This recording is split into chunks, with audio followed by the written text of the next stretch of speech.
Well, the 2024 trade period is finally over. We are going to break down every club's trade period and rate it out of 5. 5 if the lid's off, number 1 if you need to sack the board. So let's get into it. All right, so two fellas that are going to break down the 2024 trade period for me.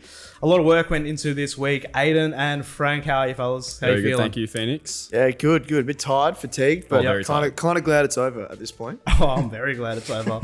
Really went down to the wire. Again, all the trades coming in at, what was it, pretty much 7 p.m? As per usual, quiet for about 7-8 days, and then everything happened in the last hour, just dumping all of the trades on me in the last sort of 10 minutes of the trade period. Absolutely love that. And how do you find it?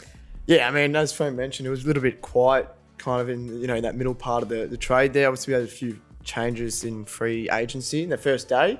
And obviously the frantic, which you had the courtesy of dealing with the late night trade deadline there. Unfortunately. But pretty much just woken up, haven't you? But it is exciting to see, obviously, a lot of players changed hands. I think it was 28 over the last 2 weeks that changed clubs for next year, with obviously potential a few more to go in the delisted free agency space as well. But as we said, glad it's over. Yeah. All right, so these fellas are going to assess every team on a grade from 1 to 5. 1 being sack the board, number 5 being lids off. So are you guys ready? Very much do so. it. All right, let's get into Adelaide.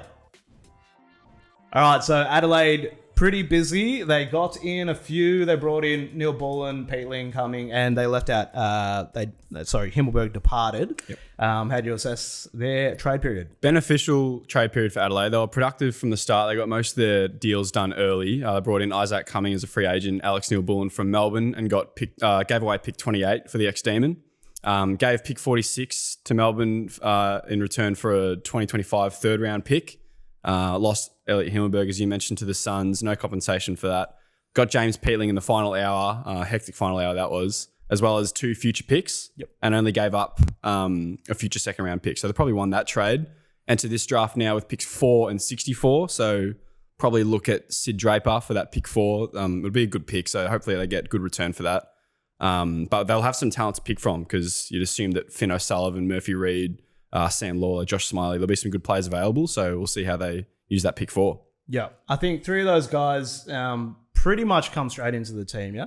Yeah, well, Alex Neil, all of them pretty much, yeah. Yeah, so here's the trade grade. What do you think? Out of 5, where would you sit for Adelaide? I'll give him a 4, I reckon. A 4? I think, yeah. Yep. Cumming. Peatling's a good player. He's underrated. Only in the back half of the season really did he sort of break out as that good midfielder, good young midfielder. Alex Neil Bullen probably underrated as well, and Cumming fills a need on the wing there. So, yeah, decent. Yep. Absolutely. As a D's fan, I was pretty devastated to see Alex Neil Bullen go, but family reasons, can't really blame him for that. All right, let's move over to Brisbane. All right, Aidan. So Brisbane didn't do a whole lot, but they are the premiers, so it's kind of hard to mess with a premiership winning list. So Harry Sharp departing and a bunch of draft picks. Yeah, well, I mean, what do you give a club that's just risen to the top of the mountain? And also to mention, they've got about 4 or 5 players that were injured from that list that will probably walk into their starting lineup next year in 2025, which is a scary prospect. Obviously, the big void will be Joe Danaher, which keep an eye on Sam Day, an ex-Gold Coast full forward. He could be picked up as a delisted free agent. But the main objective of Brisbane's trade period, and especially going into the draft, was making sure they get enough draft capital. They've got father-son selection. Levi Ashcroft will probably get a bid in the first few picks, you'd think, given how talented he is. And Sam Marshall, he's probably later in the first round, but again, probably will get bid on by a rival club, which means the Lions were just trying to amass as much draft capital as they can. And obviously, which means they have a lot of later picks in next month's draft to facilitate. Bringing those 2 players in, which will still add to their list, although how impressive it is, bringing in these stars, which will just continue to keep growing as a club. All right, and trade grade for Brisbane. Yeah, 3. Obviously, they weren't super active in this space, losing Harry Shaw, a bit of a depth player, although they didn't get too many opportunities at the senior level, but they ensured they're going to welcome Levi Ashcroft and Marshall into the mix next year. So pretty good job so far. Yep, absolutely. All right, 3 for Brisbane. Let's move over now to Carlton. All right, so the Blues, Frank, they brought in Nick Haynes. They lost Always and Kennedy, but they also picked up pick 3. It's a very productive trade period, I think, for the Blues, even though they didn't bring in too much personnel. They got Nick Haynes, veteran defender via free agency off the Giants. And then their first move of the trade period was giving up picks 34 and 66 for 73 and a future second rounder from Brisbane. They then took pick 14 off Hawthorn and for a 2025 first round and second rounder. Then made waves by securing West Coast pick 3 in a three-way deal with Richmond and West Coast. They packaged picks 12 and 73 and Matt Owies in the exchange, and in turn giving up their chance to get Dan Houston off Port Adelaide. Eventually, they lost Matt Kennedy in that last-minute 4-club mega trade with the Bulldogs, as well as Geelong and St Kilda. And they got pick 38 out of that, which is a win given they pretty much escorted Kennedy out the door anyway. Yep. And they've been very draft-focused. So with pick 3, that's a huge win for them. They'll probably get Finn O'Sullivan, I reckon, in the trade. I think they may have almost won this trade period, just given what they started with and what they've left with, and given up not too much, given they'd already seen Matt Kennedy leave the door. So with that draft hand, there's a very good trade period for Carlton. Yep. And the official trade grade? I'll give them a 4, but yeah, if they got in a big fish, I'll probably give them a 5, but we'll go with a 4 for now. Nick Haynes not a big fish? Not at the moment. 32-year-old veteran defender, but yeah, he's a good player though. Yeah, beautiful. All right. Nice for Carlton. Let's move over to the Pies. All right, so the Pies went for players, not picks, Aidan, but they did get their man, Dan Houston, in the end. Yeah, absolutely. Clearly, 2-time All-Australian at the Power. Will essentially an upgrade on John Noble, who did end up at the Suns in a trade there with Power, the Suns, and the Pies in that kind of mega trade that we saw on Tuesday. Obviously, Joe Richards as well went to Port Adelaide. But from a Pies perspective, you'd be pretty pleased with who they brought in. Obviously, when you look at their draft and you go, what the hell are they doing? But when they've got Houston at 27, Perriman, I believe, is at 26 years of age. So right in that prime time, sweet age of kind of hitting their straps at the AFL level. You think that they'll put them right back into premiership contention. You believe the Pies will kind of back themselves in with the forwards, given the fact that Trade McRae has gone on record saying they need key position players. There wasn't too many flicking around during this trade period, but bolstering their defensive half-back line and their midfield stocks with Perriman and Houston is just a huge plus for the Pies going forward in 2025. Yeah, so I was a Pies fan, try not to be too biased here, but what about the trade grade for the Pies? I'm going to give them a 4. And also the reason why I'll say that as well is they have, although they gave away their future first-round pick, there is an eye on a premiership player from 1990, his son, Tom McGuan.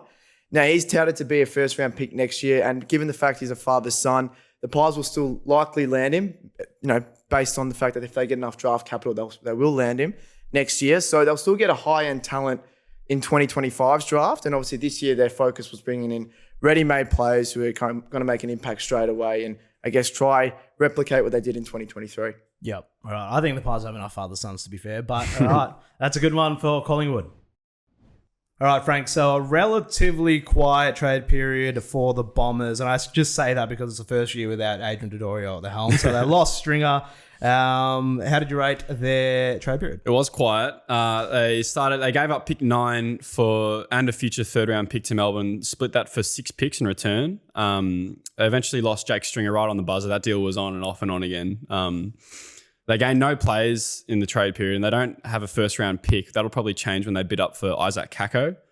But it's still not much to be thrilled about after falling out of the finals race last season. You'd assume maybe there's like an attitude of relying on their preseason performance rather than bringing in players and sort of setting standards to improve their performance next year, but we'll see how it works. It's probably a good idea giving up that pick 9 to splitting it to get 6 picks in return, given that they'll get Isaac Kako anyway. So it's a bit of a wait and see, but yeah, not the most eventful trade period for Essendon. Yeah, so they do have Kako to look forward to, but apart from that, where do we rate their trade period on the trade grade? I'll give them a 2, but it's, as I said, it's a wait and see. If Kako turns into a gem, then that's a big win for them. Hopefully they just focus on like having a big preseason instead. Yeah. As it stands, it's a 2 for Essendon. All right, Aidan. So Freo, they brought in Bolton. If they're not making finals next year, then I don't know what to do. Yeah, well, they've got the cattle, don't they? And obviously they're quite young. Their midfield is probably one of the best in the competition. I think their backline as well is pretty stacked with Pearce and Brennan Cox when he's fit. And Josh Tracy came out of the woodwork this year and really showed that he's going to be a player. I think he's only 21, 22 years of age. But what they lacked was kind of that match winner between the arcs and especially going up forward. Michael Walters obviously can't do it as much anymore given his age and he's done it for so long for the Dockers. But what Bolton will immediately give the Dockers is that spark in the midfield, as opposed to having just Brayshaw and Sarong and even Hayden Young just grind it out. What he'll do is add that speed and then guess dare for the Dockers. But also when you put him up forward, he's an absolute star. I think he kicked 40 goals in 2022 for the Tigers. He's an All-Australian. He's kicked over 30 the last 3 years.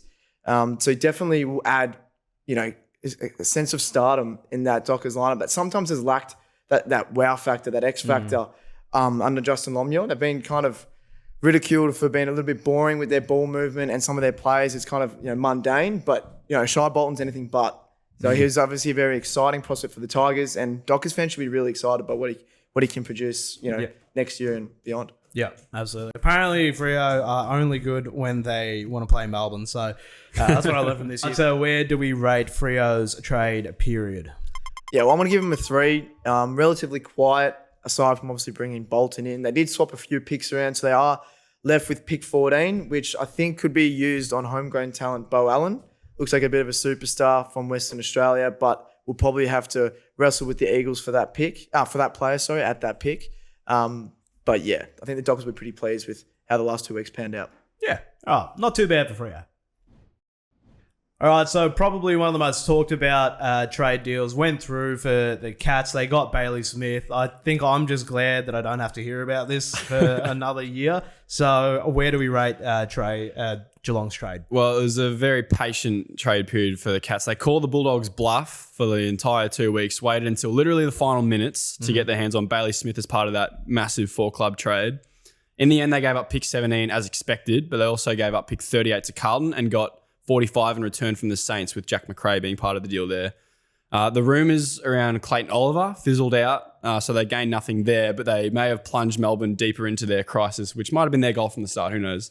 You'd assume they get Jack Martin as a delisted free. I think they will get Jack Martin as a delisted free agent. So in the draft hand's not great, but overall beneficial trade period for the Cats, I'd say. Yep, absolutely. And on the official trade grade meter? I'll give them a 3.5. They got Bailey Smith, but not much else. All right, this thing only has 5 options, so it's a 3, but, 3.5's fine. All right, nice one for Geelong. All right, so probably one of the busiest teams in the trade period this year, the Gold Coast Suns. Adam? Yeah, well, I think they're for the here and now. Damien Hardwick said when he first signed to the club that they've got 80 or 90% of their list in their next premiership side. Yeah. They added Dan Rioli, which is a bit of a reunion for the two former Tigers, I guess, coach and player. John Noble, which the pair will immediately add speed and dare off that halfback line, which at times the Suns did lack, but these guys have it in spades. So that's a huge inclusion for them. And then Elliot Himmelberg from the Adelaide Crows. Now, that was a free agency deal, so it didn't cost him too much, especially in terms of a trade. But he'll add depth to, I guess, their forward stocks, even their second ruck stocks with Jared Witts slowly aging, although he's still performing at a high level.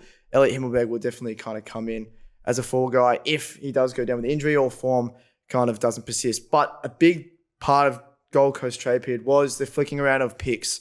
Now, Leo Lombard is meant to be around a first round selection in this year's draft. Gold Coast ensure they've got enough draft points to get him, but also they've started planning for next year's draft as well. So they've got a couple academy prospects. They buy Zeke Euland, who's the younger brother of Bodie, in next year in 2025. So they've again started banking points for next year to ensure another crop of academy guys come through like they have in the past.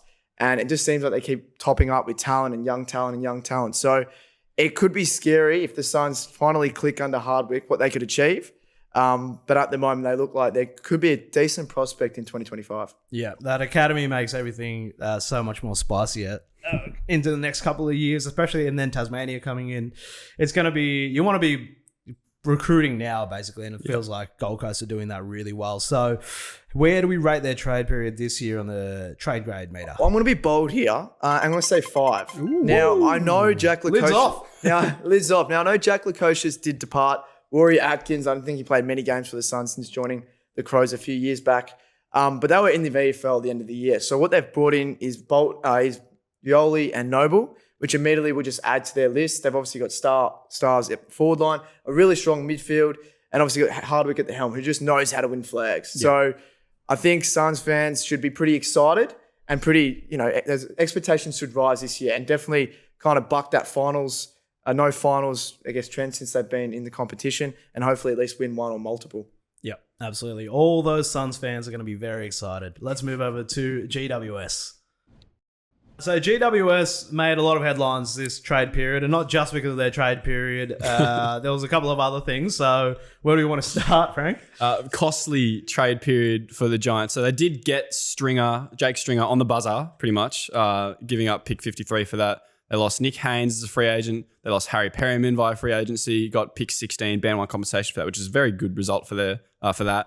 Lost Isaac Cumming via free agency. Got pick 21, band 2 compensation out of that.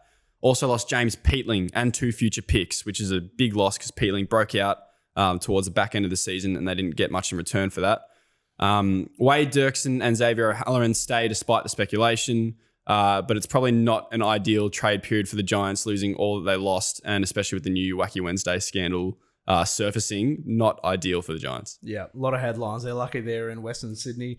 So where do we want to rate their trade period? I think I'm going to give them a 1, unfortunately. They could reverse that because they do have a decent draft hand. So if they can get some good talent coming in, then that could reverse that. But a 1 for now. Yeah. Given what happened to them in finals this year and what's happening now, I feel like next year can go either way. They're either going to be in the grand final or they're going to completely capitulate. And that's... sorry, I don't know why. But I just think that's the way it's going to go. So look out, Giants fans. All right, Aidan, so the Hawks battle and barrass some pretty good ins there. Came and conquered. Sam Mitchell has kind of created this no-fuss policy at Hawthorn where they just get the job done. Mm-hmm. He was scouting these 2 players during the season, and as I just said, he came and he conquered. He got 2 really high-end key position backs that will free up James Sicily and Josh Weddle to be put anywhere on the field. At times throughout 2024, we saw Sicily just thrown forward ad hoc to kind of create some chaos for the Hawks, and it worked many times, including the semi-final, which he almost won the game off his own boot. Josh Weddle, I think, could be a star, and freeing him up, to play on a wing, throw him into the guts, even up forward.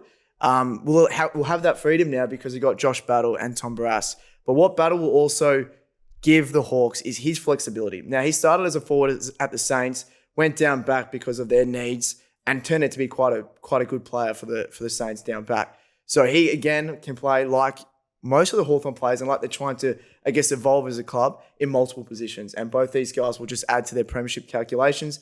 And you'd think, given the fact that they made a semi-final with such a young list, these 2 experienced guys will only add to that. And hopefully they kind of make it to the penultimate weekend and, even top 4. Yep, absolutely. So they look like they're in a good position. Where do we rate their trade period on the trade grade meter?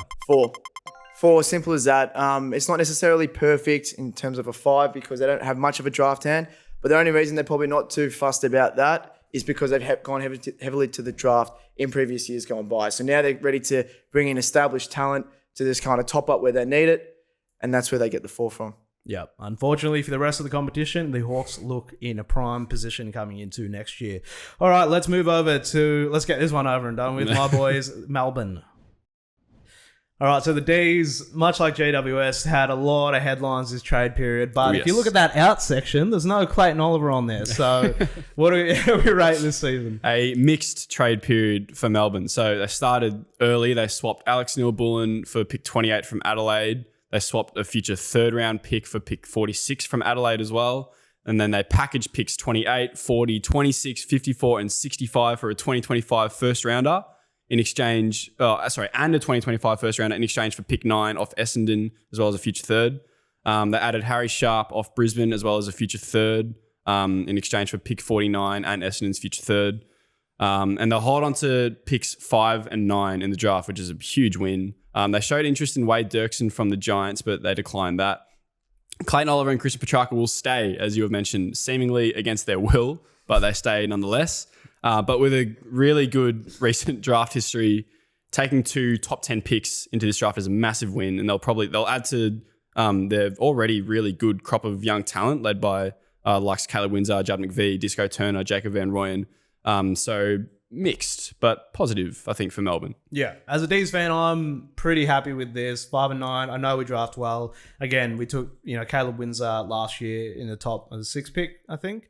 Yeah. And then he played pretty much every game this year. So Where are you putting Melbourne? I definitely can't grade this because I'm way too biased, but where do you think this sits in terms of the trade grade? I'll give them a 3. If you just look at the players, it looks not ideal at all, but picks 5 and 9 is huge. You got to mix it in with all the turmoil that's going on at Melbourne. Like, it's not an ideal situation in general, but a very good draft hand. You'd assume they take, who knows, Harry Armstrong, Alex Toru, Josh Smiley, who's Eastern Rangers teammate with Caleb Windsor back in the day. So 3 for Melbourne.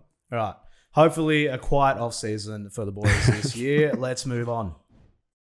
All right, Aidan. So North Melbourne, some pretty big names in that in section there. Yeah, well, you can see what they're trying to do. 3 experienced heads, Jack Darling, Luke Parker, Caleb Daniel. They're obviously trying to improve their standards at the club in terms of training, on-field preparation, and the like. Obviously, Luke Parker is known for his kind of hard-edged attitude, which was kind of what Sydney were all about. That Bloods culture was, doing the right things, the little things well. And obviously Sydney are quite a successful club for a long period of time. So bringing him across will hopefully show the young guys what it's like to be an AFL footballer and at a top level. Jack Darling as well will kind of add that to that as well. He's a premiership player at the Eagles, obviously almost a 300 gamer, has been around for a long time, so knows the ins and outs of what to do. He'll also act as a foil for Nick Larkey. Nick Larkey's been, 2-time, 3-time by opposition players. So he'll hopefully take a defender off him.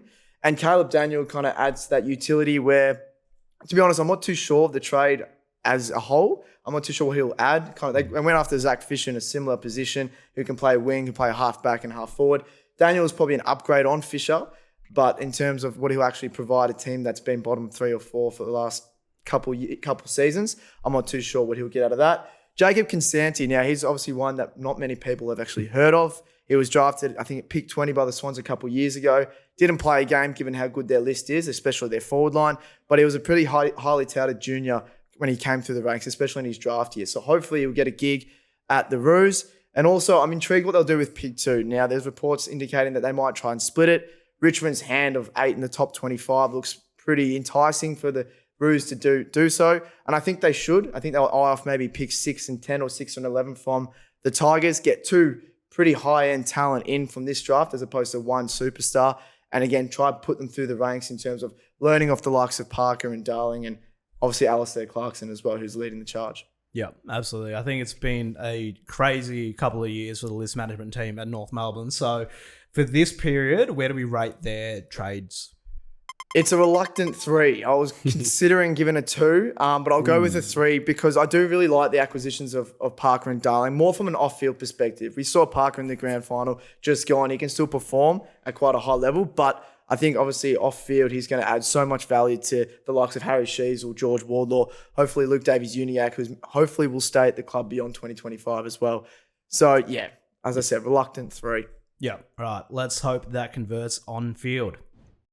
All right, so Port Adelaide, I'm going to say pretty puzzling sort of trade period for them. It's rough. Yeah. It was rough. So they say goodbye to Dan Houston in that 3-club mega trade with Collingwood and Gold Coast.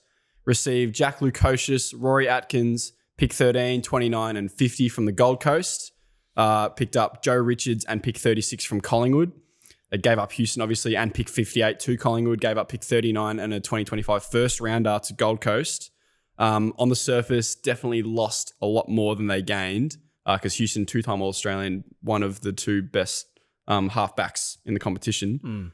But that could change pending on a potential Jack Lukosius breakout campaign and if they can get a top-tier prospect with pick 13, maybe a key forward or a Dan Houston replacement. But yeah, rough for Port Adelaide. Yeah. And a trade grade? Definitely 1. But as I said, it could change depending on how the return of Jack Lukosius and pick 13. But yeah, definitely a 1. Yeah, it's a 1 for Port Adelaide. It's a 1. Tigerland, pretty busy this trade period. How do you rate it? Yeah, well, 2 words, cashed in. These 4 players in Graham, Bolton, Rioli, and Baker were always seemingly out the door throughout most of 2024, maybe even a little bit earlier into the 2023 year as well, given the decline of the Tigers and probably where they're going to head for the next couple of years. So what did Richmond do? They kind of made the best out of a bad situation, and didn't they do just that? 8 picks in the top 25, still holding the prize pick of pick 1 and 6 as well, which they could potentially, maybe not 1, but 6 they could look at trying to move up the order. I think they're eyeing off North Melbourne's pick 2 to get the 2 best players in the draft. But I really like what they've done with Tasmania coming in I think 3 or 4 years' time. They're trying to cash in early. I know I've already said that. I'll say it again. In terms of young stars. Now, hopefully they hit their picks. And historically, they've been okay at doing so. But as long as they get in, 5 or 6 really good players that they can kind of build their core around, they've still got a heap of talent on their list. You've got Taranto and Hopper, which they essentially sold the farm for a few years ago. I really like Noel Bolter, who signed a monster new deal recently.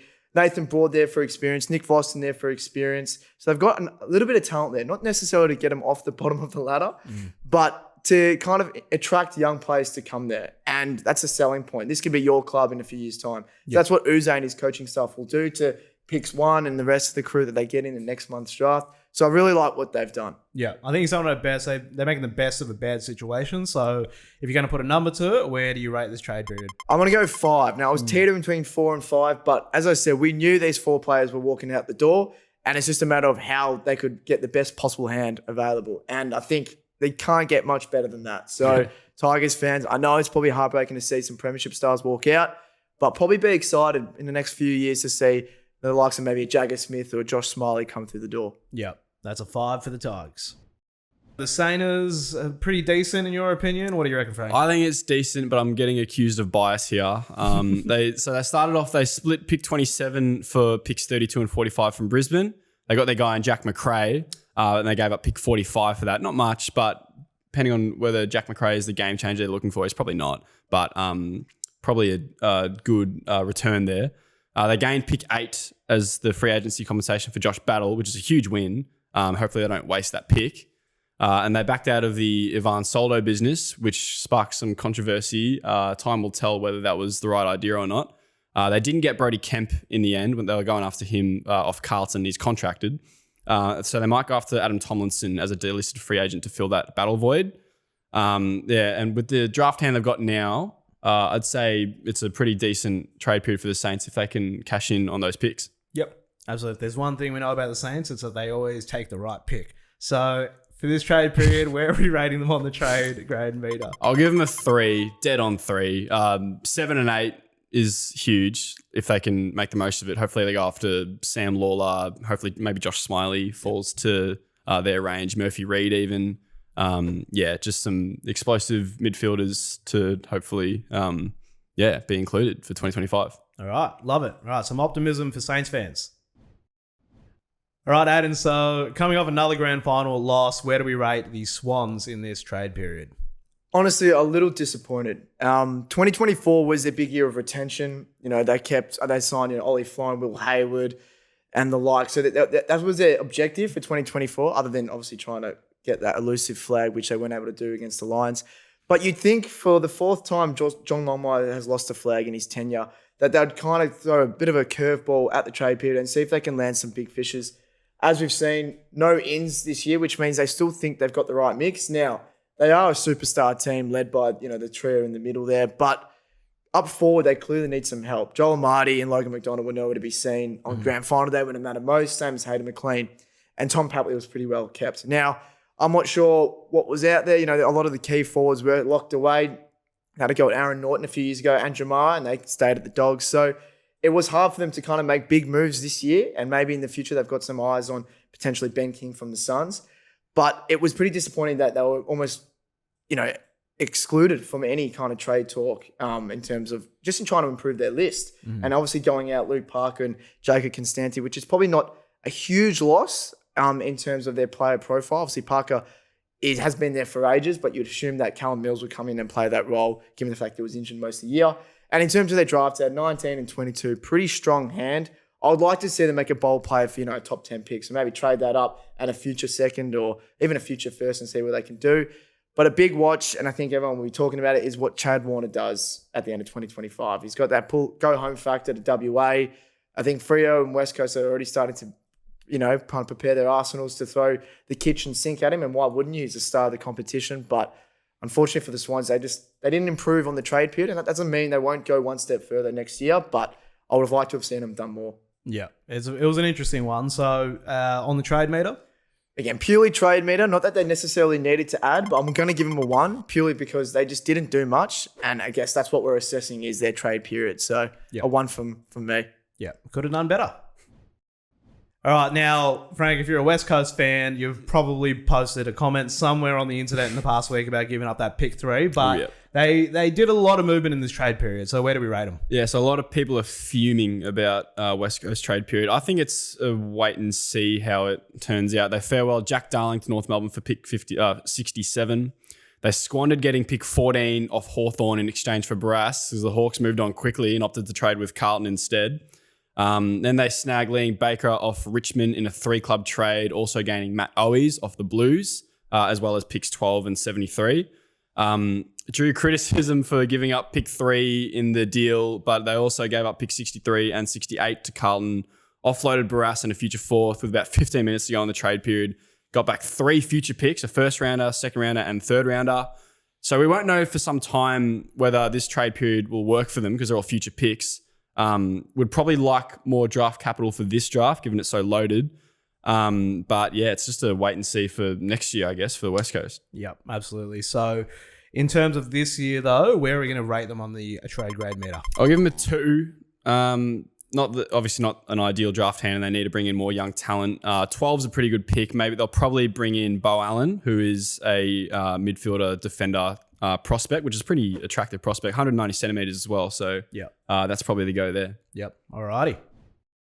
All right. So last team. So if I was a list manager at any other club, I probably wouldn't want to be dealing with the Western Bulldogs this year. So how do you reckon this went? The Bluffing Bulldogs. We've coined them here at Zero Hanger. Obviously, starting with Bailey Smith, he was always going. I think 18 months this move to Geelong was in the works for. Bulldogs were saying, we want more than pick 17. Almost got nothing for him because he almost walked to the draft. Ended up accepting 17. I think there was also a kind of a swap of picks later as well, which was involved in that 4-club trade too. Lost Jack McRae to St Kilda and Caleb Daniel to North Melbourne. The pair of those, they were played out of position and also didn't feature too prominently in 2024. So you'd think Luke Beveridge's thought process was, we've gone past them. The young guys are coming in. Maybe they're beating them out in the track, and obviously they're the first choice. So you understand maybe why they would move as individuals, and obviously the club would like to maximise what they can get in return. But again, they lost 3 star players, 2 All-Australians, and Bailey Smith, who's probably going to likely be one in the next couple of years, for almost nothing. They did bring in Matthew Kennedy, which I do like the inclusion on its own. He's an inside midfielder. He expressed to Carlton that's what he wants to be. Obviously, they're stacked in that position, so he was never getting that role going up against Cripps and George Hewitt and whatnot. So he comes into the Bulldogs and will help immediately with that, role.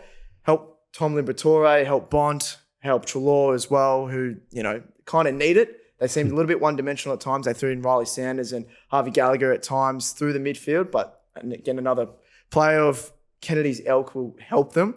But then again, you look at their draft hand, relatively okay. The 17 is going to get pushed out to the 20s with the bids on fathers, sons, and academies. So it's not necessarily proactive and a good trade period for the Dogs. But again, they try to make the best out of a bad situation. But I don't think they hit the mark on this one. Yeah, absolutely. It's quite confusing if you're trying to follow it. So where do we rate them on the trade grade meter? A low 2. Now, again, I was tossing up between a high 1 low 2, but I want to stick with a 2 just to keep it consistent with what we've done for 18 clubs. I just think that the fact that 3 players of those guys' talents walking out the door is kind of saying something that might be an underlying issue. There's been reports that Bevo's kind of rubbed people up the wrong way if they don't kind of fit in, or they'll ship them out. So there's a little bit to play out there. Obviously, all speculative, but again, it's not ideal that they lost those type of players as well. All right, a low 2 for, as you say, the Bluffing Bulldogs. All right, so that's all 18 clubs on the trade grade meter. Who caught your eye the most, Frank? I'd say I'd be most excited if I was a Hawthorn fan, just because they got Josh Battle straight away. We always knew they were going to get Barras, but then they risked not getting Barras just by trading with Carlton and just moving on from the West Coast discussions, but they got him anyway. Yeah. So that backline is now bolstered. It is rock solid. It could be the best backline in the comp when you consider all the players that can roll down there, as well as roll forward. James Sicily, as Aidan mentioned during that piece. So Hawthorn, I think, is the one to watch for next season. Yep. And you, Aidan? I want to go to the Suns. Now, I gave them a 5 for this trade period. As I said, at the time, they're here for the here and now. So brought in 2 really, really good players. I think that play a certain role. And under Damien Hardwick, I think he likes that type of player as well, kind of bouncing off half back. So I'd like to see them make finals, probably from an AFL fan's perspective. It'd be nice to see them make finals. Yep. The AFL's baby hasn't lived up to the expectations up until this point since 2011 when they first joined. So it'd be nice to see the Suns kind of feature in September. I reckon I've tipped them for the 8 every year for the past 5 years, and they've let me down every time. So, last one, let's give a trade grade to the entire trade period as a concept. So this year, 2024, how did you rate this entire trade period? Yeah, I was semi-disappointed with the trade period as a whole. There was obviously a big lull there from the first day of free agency to the deadline day when obviously I think 12 or 13 players moved, which is almost about half the total amount. So I'm going to give it a low 2. Okay. A low 2. Frank? I got all the heat last night, so I wasn't exactly bored, but it's a good point. It was too long, I think. Like, you can probably just get it done, most of these deals done in 3 or 4 days. I reckon it's just, we spend a week just sort of pondering anyway, so I'll give it a 3 because I had all the events last night. So 3 for the trade period. 3, and because I had to do all the daily wraps for the socials, I'm giving this trade period a 1. I'm never doing that again. So that is it for our breakdown of the entire trade period. Thank you, fellas. A lot of hard work with Mitch gone as well. Upcoming on Zero Hanger, we're looking now to head to the draft. So we're going to have our mock drafts coming up. Subscribe to the channel if you enjoyed this video. And don't forget, you can catch all the latest AFL news at zerohanger.com.